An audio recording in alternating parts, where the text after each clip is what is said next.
Hi అండి, welcome to village by Venkat Telugu YouTube channel. ఈరోజు మనం చికెన్ పకోడీ ఎలా చేయాలో నేర్చుకుందాం. ముందుగా మనం ఒక హాఫ్ కిలో చికెన్ అయితే తీసుకున్నాం. అందులోకి ఒక హాఫ్ కప్ పెరుగు,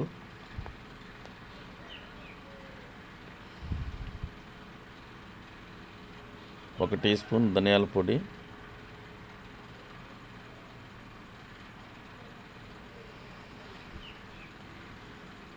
ఒక టీ స్పూన్ గరం మసాలా, ఒక tea spoon chicken masala,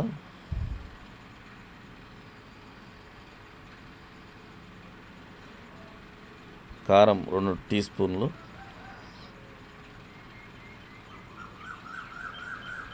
salt 1 tea spoon, శనగపిండి 3 టీ స్పూన్లు,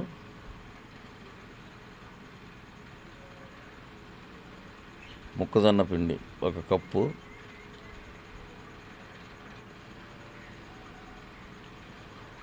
పచ్చిమిర్చి సన్నగా నిలువుగా కోసుకోవాలండి. ఒక 5 పచ్చిమిరపకాయలు, అల్లం వెల్లుల్లి పేస్ట్ 2 టీ స్పూన్లు. ఈ మసాలాలన్నీ వేసి బాగా మిక్స్ చేయాలి. చేత్తో బాగా కలపాలి.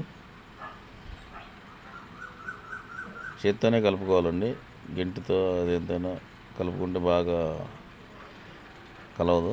చేత్తో బాగా ముక్కలకు పట్టేలాగా బాగా కలుపుకోవాలి.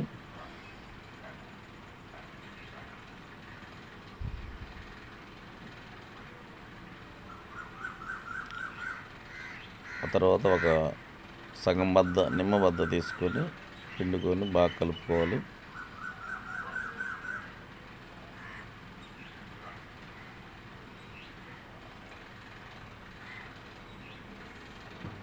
కలర్ కోసం అందులోకి ఫుడ్ కలర్ కూడా వేసుకొని కలుపుకోవాలండి. కొంచెం వాటర్ వేసుకొని గిన్నెలో కొంచెం వేసుకొని అందులో కలర్ వేసుకొని అలా కలుపుకొని బాగా మిక్స్ చేయాలి. అది ముక్కలకు బాగా కలర్ వస్తుంది.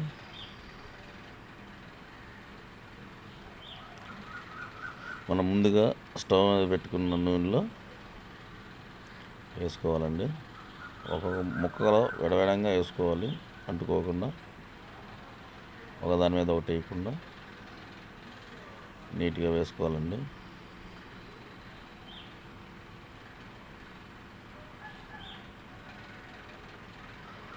మీడియం ఫ్లేమ్లో పెట్టుకుంటే సరిపోద్దండి.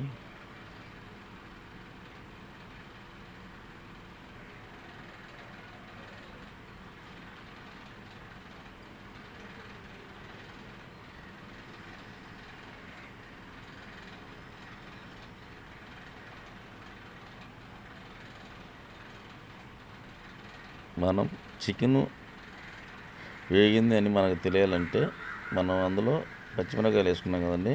ఆ పచ్చిమిరపకాయలు వేగినాయి అంటే చికెన్ కూడా ఆటోమేటిక్గా వేగినట్టే. మన కలరేసింగ్ కాబట్టి కొంచెం అటు ఇటుగా తెలియపోవచ్చు వేగింది.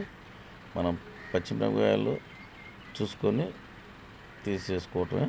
పచ్చిమిరపకాయలు వేగినట్టే, చికెన్ కూడా వేగినట్టే. అంతేనండి, సింపుల్గా చికెన్ పకోడీ ఎలా చేయాలో మనం ఇప్పుడు నేర్చుకున్నాం. చూడండి, మీకు నచ్చినట్లయితే please like and share, subscribe please. Thank you.